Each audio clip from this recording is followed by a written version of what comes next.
کہ Peshawar high court کے فیصلے کا اطلاق جو ہے وہ پنجاب، سندھ، بلوچستان اور اس پہ نہیں ہوتا. بیرسٹر گور اس کو جواب دے رہا ہے، وہ بھی اس سے بڑا وکیل ہے، بیرسٹر ہے. وہ کہہ رہا ہے کہ عدالتی حکم کے برخلاف جاتے ہو تم حلف لے رہے ہو. یہ حلف کی بھی خلاف ورزی ہے اور عدالتی فیصلے کی بھی. ویسے تو چلے لاہور ہائی کورٹ میں سنی اتحاد نے مخصوص نشستوں پہ درخواست ڈال دی، وہاں بھی سماعت شروع ہو جی، وہاں بھی نئے چیف جسٹس آ گئے ہیں، اس پہ بعد میں بات کریں گے پھر. لیکن پشاور کو حصہ ہی نہیں تسلیم کیا جا رہا. ایک آئینی عدالت کا حکم ماننے سے انکار کر رہے ہیں. یہ صوبے کو کیا ملک سے الگ کرنا چاہتے ہیں؟ انہوں نے حالات وہاں پہ کیا بنا دیے. جس طرح وہاں کے لوگوں مینڈیٹ چھینا، آج فارم 47 والے بٹھا دیے سارے. تحریک انصاف کے پاس صدر کے سلیکشن میں آپشن موجود تھی کہ اس کا بائیکاٹ کریں، لیکن وہ جمہوری عمل میں عمران خان کسی چیز میں بائیکاٹ نہیں کرنا چاہتے. اسد قیصر نے کہا الیکشن یہ ملتوی نہ ہوا، اگر ملتوی کرنے سے تو الیکشن کمیشن نے انکار کر دیا تھا، تو اس سے پوچھا بائیکاٹ کرو، اس نے بائیکاٹ کا تو سوال ہی نہیں پیدا ہوتا. اب پشاور ہائی کورٹ کے ساتھ دیکھیں خیبر پختون کا جو معاملہ ہے، یہ بات بڑی آگے تک جا چکی ہے. آج جو علی امین گنڈا پور کی اب پریس کانفرنس سنی، اس نے کہا ہم اس جعلی وزیر اعظم کو کبھی وزیر اعظم تسلیم نہیں کریں گے، میں اسے کبھی وزیر اعظم کہوں گا بھی نہیں. یہ قانون شکنی ہے اگر میں اس کو وزیر اعظم کہوں، یہ میرا وزیر اعظم نہیں ہے.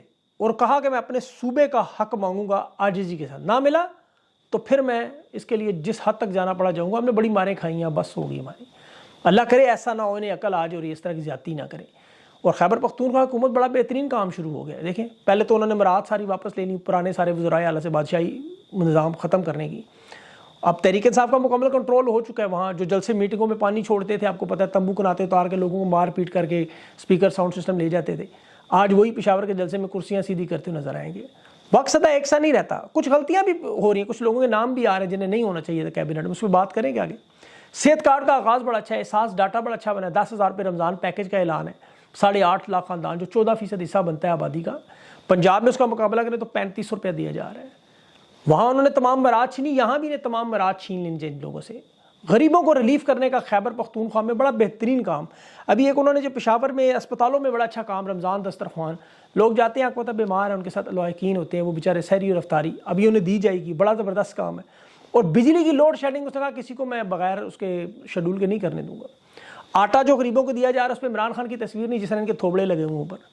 وہاں جو ہیلتھ کیئر کارڈ ہے اس میں 10 لاکھ روپیہ ملے گا. اچھا یہ لاٹری لگ گئی ہے کیپٹن صفدر کی بھی. ویسے پنجاب میں تو اس غریب کو کچھ ملنا نہیں تھا، اب خیبر پختونخوا سے 10 لاکھ ملے گا. وہ اس میں اب زوجہ کی سرجریاں بھی کروا سکتا ہے، اتنی بھی چھوٹی موٹی سرجریاں جو اسے ضرورت ہوں گی وہ بھی کروا سکتا ہے، کچھ چھوٹے موٹے دوائیاں بھی خرید سکتا ہے اپنے لیے. لیکن دیکھیں یہ جمہوری حکومت کا کام ہے. خیبر پختونخوا کی اسی لیے تعریف کرنا چاہیے، ورنہ پاکستان کو انہوں نے لاڈلوں کا ملک بنایا. اب ایک شخص صرف محسن نقوی کی آواز سے دنیا پوچھے کیا خوبی ہے بھائی اس کے اندر. میں بتاؤں اس سابقہ CIA کے ساتھ کوئی ایجنٹ ہے ان کا بہت بڑے لیول پہ ہوگا. ایک عام مڈل کلاس بندہ 6 ٹی وی اسٹیشن بنا لے، اربوں کے ٹی وی اسٹیشن، CNN میں تھوڑا سا کام کیا، عام معمولی بندہ آج نگران وزیر اعلیٰ پنجاب بھی بنتا ہے، چیئرمین PCB بھی بنتا ہے، اب اسے سینیٹر بھی بنایا جا رہا ہے، پھر اس کے بعد وزیر داخلہ بھی لگے گا. تو آپ سوچیں کہ اس کے اندر خوبی کیا ہے. ایک تو خوبی اس کی آپ کو پتہ ہے طاقتور لوگوں کا، قریبی لوگ، رشتہ دار. باقی خوبیاں پیچھے بائیڈن کی حکومت. میں آپ کو بتاؤں وہ تمام امپلیمنٹیشن جب غور سے سنی گئی، امریکہ کی تمام وارداتیں پاکستان کے اندر جو لانے والا، اس کو امپلیمنٹ کرنے والا یہی شخص نظر آتا ہے. اور یہ اور اس کے ساتھ کچھ اور بھی ہوں گے سے گرگے.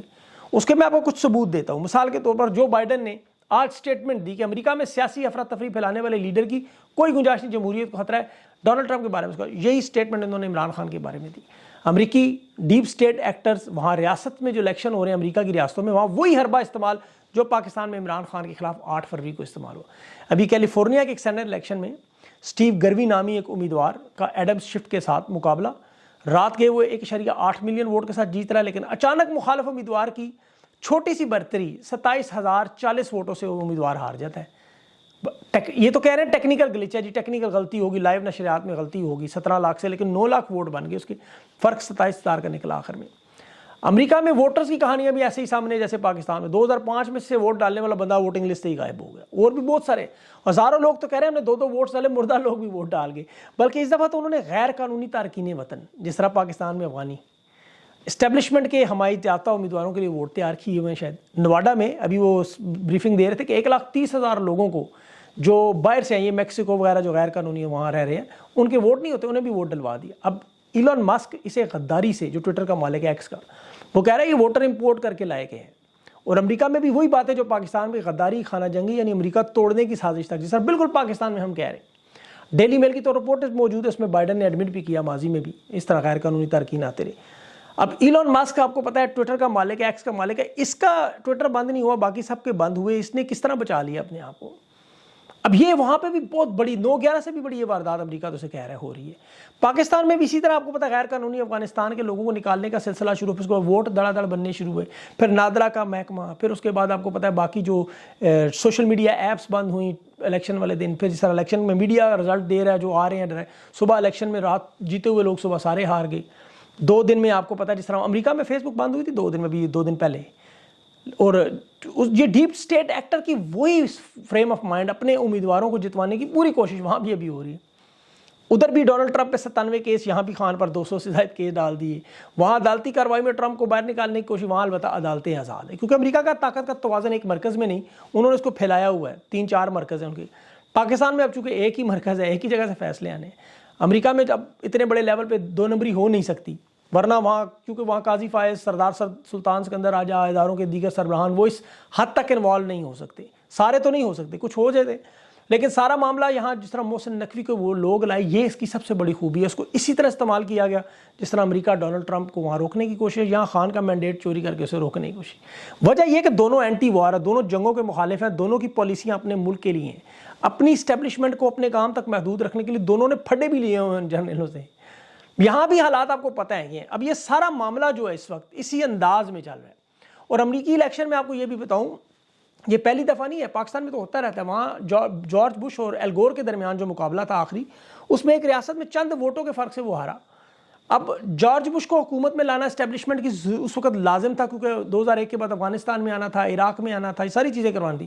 ایل گور جو تھا وہ کہتا تھا جی ماحولیات ہوں، عوام کی بہتری ہو، انہوں نے کہا نہیں ہمیں تو یہ چاہیے، سیم وہی واردات۔ اسے کہا گیا تم بھی سپریم کورٹ جاؤ کیس لو، اس نے کہا نہیں، مسئلہ یہ ہے میں سپریم کورٹ گیا تو جو میرے ساتھ غلط ہوا تو پھر سسٹم سے لوگوں کا اعتماد اٹھ جائے گا، جیسے آج پاکستان میں اٹھ گیا ہے۔ عمران خان نے ہر ادارے کو ننگا کر کے رکھ دیا ہے، اس کی وجہ ان لوگوں کے سامنے آ گیا ہے۔ پاکستان میں ہر الیکشن میں واردات ہوئی، لیکن یہ پاکستان کی تاریخ میں پہلی دفعہ عوام کو فارم 45 47 الیکشن کا پروسیس ایک ایک چیز سمجھ آ چکی ہے، ایک ایک چیز چھوٹے چھوٹے بچوں کو پتہ ہے۔ اب ان کے جو اسٹیبلشمنٹ کے جو لاڈلے ہیں ادھر بھی ہیں ادھر بھی ہیں۔ امریکہ میں بھی جو طاقتور طبقہ ہے وہ بائیڈن کو لانا چاہتا ہے دوبارہ، ان کے مفادات یہی ہیں، آپ کو پتہ ہے پوری دنیا میں اسرائیل کو تسلیم کرنا، ٹرمپ کا معاملہ، بہت ساری چیزیں ہیں۔ اب پاکستان کی چھوٹی سی کالونی اور یہاں محسن نقوی جیسے لوگ یہ سارے پلان امپلیمنٹ کرتے ہیں، لاڈلوں کا خیال اسی لیے رکھا جاتا ہے۔ اب ایک اور لاڈلی ہیں ان کی جنرل رانی صاحبہ، ان کی توہین پہ پہلا مقدمہ درج ہو گیا، اندازہ کریں۔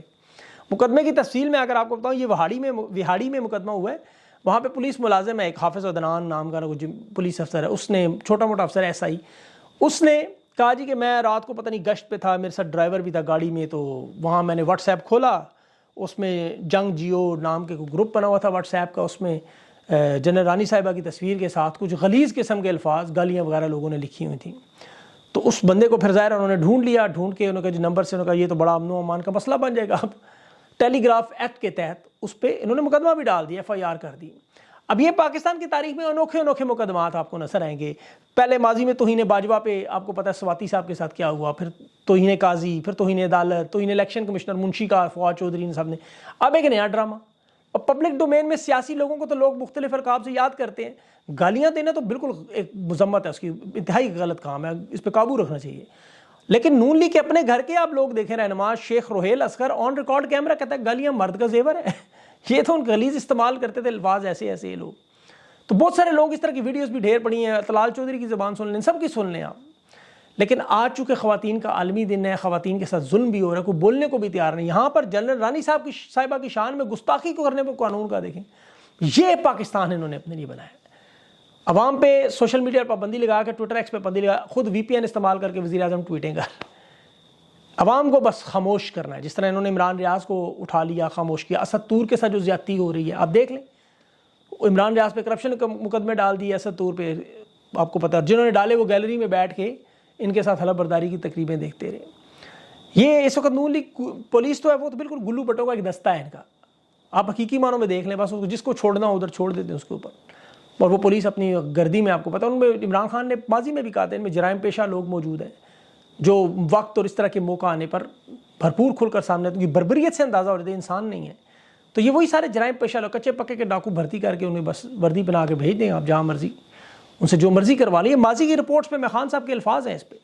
اب اس طرح کے معاملات میں آپ یہ پاکستانیوں کو نا امید کرنا چاہتے ہیں کہ دیکھیں ہم نے پنجاب میں بھی اپنی لگا دی وزیر اعلیٰ، ہم نے سینٹ کے چیئرمین بھی لگا دی، ہم نے محسن نقوی کو وزیر داخلہ بھی لگا دی، دیکھیں ہم نے صدر بھی لگا دیا اپنا زرداری، اب آپ کیا کریں گے؟ تو اب عوام کرے گی جو عوام نے اتوار کو کرنا ہے۔ بہت بڑا احتجاج ہے آپ کا، پاکستان کے لوگ نکلیں باہر، یہ سارا ٹویٹر بھرا ہوا ہے۔ اب یہاں پہ تنقید کے حساب سے خیبر پختونخوا کی حکومت میں کابینہ میں ابھی شیر افضل مروت کے بھائی پر بڑی تنقید ہو رہی ہے کہ اسے لگایا گیا، اس کی ماضی کی کوئی 2006 کی 2011 کی یا اس طرح کے سالوں کی کچھ ٹویٹس جو ریکارڈنگ ہے جی، اس نے عمران خان کے بارے میں الفاظ میں کچھ کہ آپ کو آپ نے کیوں لگا دیا۔ اسی طرح شیر افضل مروت کی بھی بلکہ وہ نکال رہے ہیں کہ جی پرانا دیکھیں ماضی میں یہ کا، دیکھیں ماضی کے اس حوالے سے اگر دیکھا جائے تو بہت سارے رہنماؤں کے ایسے بیانات ہیں۔ محمود اچکزئی جو آج تحریک انصاف کی آنکھ کا تارا ہے، بلکہ وہ دیکھ لیں محمود اچکزئی کے بیانات آپ اٹھا کے دیکھیں عمران خان کے بارے میں۔ آپ اپنے نور ارق جسے مولانا فضل الرحمان کو بھی جس کے ساتھ اتحاد ہونے جا رہا تھا، اچانک کیسے سارا ذائچہ بدلا کہ وہ نظریے پہ ایاز امیر صاحب، آپ میرے اپنے پروگرام میں انہوں نے جس طرح عمران خان کے بارے میں باتیں کی، میں نے وہ پروگرام ہی نہیں لگایا، وہ اس حد تک چلے گئے تھے۔ اس کے علاوہ ان کے پروگرام میں سنے ہوئے جس طرح عمران خان پہ تنقید جو کرتے ہیں، لیکن خان نے جیل سے انہیں پیغام بھجوا کے چکوال سے ٹکٹ دیا کہ لڑیں آپ۔ اور بہت سے ایسے لوگ ہیں جو عمران خان پر ذاتی تنقید کرتے رہے، بے تحاشا تنقید کرتے رہے، لیکن عمران خان نے کبھی ان چیزوں کو برا نہیں سمجھا، ان کو باقاعدہ طور پہ ان کے ساتھ بات بھی کی، انہیں پارٹی میں بھی شامل کیا۔ ابھی بھی بہت سے ایسے لوگ ہیں جن کے پر الزامات لگتے رہے، لیکن عمران خان کو آپ دیکھیں ان کے ساتھ اب مسئلہ اس وقت یہ بنا ہوا ہے کہ لوگوں کے ذہن میں اتنے زیادہ رانگ نمبر ہو چکے، اور میں قصوروار بھی نہیں کہہ سکتا، جس طرح 26 سال کی رفاقت پہ اسد عمر جو پی ٹی آئی کا فیس تھا، جس پہ یہ سارے لوگ جان دیتے تھے، اسے دوڑتے دیکھا، فواد چودھری کو دیکھا، فاروق حبیب کو دیکھا، یہ سارے لوگ بھاگے، جس طرح لوگوں کا ایمان ٹوٹا ہے۔ اس میں کوئی شک نہیں، آپ کو اتنی زیادہ ٹھوکریں لگ گئیں، اب آپ کو اعتماد آتے آتے ایک وقت لگے گا۔ لیکن ماضی میں دیکھیں شاہ محمود قریشی پہ الزامات لگتے رہے، ایک عرصہ لگتے رہے کہ جی یہ بندہ 2 نمبر ہے، اس کے بعد یہ چھوڑ جائے گا خان کو، یہ پلانٹڈ ہے، فلاں ہے، اسی طرح پرویز الہی پہ لگتے رہے، آخری لمحے تک پرویز الہی پہ، ابھی 2 مہینے پہلے تک۔ اور پرویز الہی کے ماضی کے بیانات بھی سن لیں آپ عمران خان کے بارے میں، جاوید ہاشمی کے ماضی کے بیانات سن لیں، آج کے سن لیں، لوگ بدلتے ہیں، وقت بدلتا ہے، نظریہ بدلتا ہے۔ انسان ہے ہی وہ جو اپنے غلطیوں سے کل کے سبق سے سبق سیکھ کے راہ راست پہ آئے، جو ڈٹ جائے، جو ضد کرے، وہ شیطان ہے۔ جو اپنی غلطیوں سے سبق سیکھتا ہے، میرے خیال میں وہ تو بہتر بندہ ہے، اسے اپنی غلطی کا احساس ہو۔ باقی ایک اور آپ کو بات بتاؤں کہ یہ جو لوگ روپوش ہیں، رہنما ہیں، غائب ہے، یہ تو غائب ہے، ان کے پیچھے ان کی فیملیوں کے ساتھ جو ہوا وہ بھی ایک کہانی ہے۔ آپ بہت سارے لوگوں کو نہیں پتا ہوتا ان چیزوں کا، ان کے ساتھ میں کسی کی وکالت نہیں کر رہا، نہ میرا مقصد ہے، جو یہ جانے ان کا کام، لیکن ان کی فیملیوں کے ساتھ جو ظلم و ستم ہوا، مثال کے طور پر ڈار فیملی آپ دیکھیں، عمر ڈار بھی روپوش تھا، عثمان ڈار بھی روپوش تھا، جو پیچھے لائبہ ڈار اس کی اور اس یا ریحانہ ڈار نے جس طرح، یا اس کی بیوی روبا ڈار نے یہ سارا معاملہ چلایا، اب وہ سارے کل حکومت میں آئے تھے، ان لوگوں کو کیا نہیں دینے چاہیے عہدے؟ صنم جاوید ہے جیسے، آج وہ تکلیفیں اٹھا رہی ہے، اس کے پیچھے اس کی بہن کا کیا حال ہو رہا ہے؟ اگر صنم کو کل عہدہ ملتا ہے، اس کی بہن نے محاذ سنبھالا ہوا ہے، وہ ٹویٹر پہ مجھے نام اس کا یاد نہیں آ رہا، وہ پوری جنگ لڑتی ہے، تو کل کو صنم جاوید کو کوئی عہدہ ملے، جس کو آپ سارے کہتے ہیں عہدہ، میں بھی کہتا ہوں اس کو مخصوص نشستوں میں ضرور دینی چاہیے، لازمی پنجاب اسمبلی میں۔ اب اگر اس کو ملتی تو اس کی بہن کو اگر کوئی عہدہ ملتا ہے اس کے ساتھ سیکٹری کا یا کچھ چھوٹا، تو اس کو برائی میرے خیال میں تو نہیں ہے۔ ہاں اہلیت ضرور ہونی چاہیے عہدوں کو صرف۔ اب شہرام ترکی کے معاملے میں اس شخص نے شوکت خانم کے لیے بڑا کچھ کیا ہے، اس کے خاندان نے بڑا کچھ کیا ہے، مجھے ذاتی طور پہ پتہ ہے کہ بہت سارے ایسے معاملات ہیں عمران خان سے ذاتی طور پہ پسند کرتے ہیں۔ اور ایک اور بڑی آپ کو اہم بات تو، عمران خان نے بھی سارے عہدے دیکھے ہیں، اور جس شخص کے ساتھ خان اعتماد کر رہا ہے، اب 27 سال کا اس کا ویژن ہے، اس کا تجربہ ہے، اس نے دنیا دیکھی ہے، وہ سنبھال رہا ہے، اور دھوکے بھی کھائے ہیں لوگوں سے، وہ جانتا ہے کون کیا ہے۔ اسد عمر وغیرہ کے بارے میں عمران خان کو پتا تھا کہ سارے معاملات کیا ہیں۔ اب اگر عمران خان ان لوگوں پہ ٹرسٹ کر کے انہیں بنا رہا ہے، تو آپ بھی اس کے فیصلے پر ٹرسٹ کریں۔ ہاں جب کل عمران خان باہر آ جائے، اب تنقید کریں، آپ کو کسی نام پہ اعتراض ہے کہ یہ شخص کیوں ہے۔ اور کارکنوں کی جہاں تک بات ہے، دیکھیں جس طرح پاکستان کی کرکٹ ٹیم میں 12 کروڑ میں سے 11 کھلاڑی کھیلتے ہیں، اب 12 کروڑ میں کتنے زیادہ بیچارے مستحق رہ جاتے ہیں، بہت سارے مستحق لوگ رہ بھی جاتے ہیں، اس میں کوئی شک نہیں، ان کے ساتھ زیادتیاں بھی ہو جاتی ہیں، بڑی پارٹی اس میں تو بڑا عام ہے۔ ابھی ٹکٹ کے معاملے پہ آپ نے دیکھا بڑے لوگوں کو ایسے زیادتیاں ہو گئی، ان کی ضرور نشاندہی کریں، لیکن اس طرح میرے خیال میں ہر ایک کو رانگ نمبر، میں تو سوچ رہا ہوں اب رائٹ نمبر رہ کون گیا ہے کہ اتنے زیادہ رانگ نمبر بتا دیے کہ یہ بھی رانگ، یہ بھی رانگ، یہ بھی رانگ، یہ بھی رانگ، اب اس میں رائٹ کون سا رہا؟ مجھے تو اب رائٹ نہیں مل رہے۔ تو اس لیے تھوڑا سا میرے خیال میں ہمیں اپنے ذہن کو خوش گمان، اللہ بھی کہتا ہے کہ آپ اچھا گمان رکھیں، اور 50 سال پرانی ہے، 10 سال پرانی ہے، 12 سال پرانے اس کو ٹویٹس ان فیصلوں پہ اپنا فیصلہ نہ دیں، میرے خیال میں موقع دینا چاہیے۔ میں کسی کی انڈیویجول بات نہیں کر رہا، باقی آپ ضرور کھول کے تنقید کریں، آپ کا حق ہے، اور یہی اصل جمہوریت ہے۔ اپنا خیال رکھیں انشاءاللہ اگلے انٹرویو میں. اور مجھے یہ سوال بھیجیں اگر آپ کے پاس کچھ ثبوت ہو ان لوگوں میں.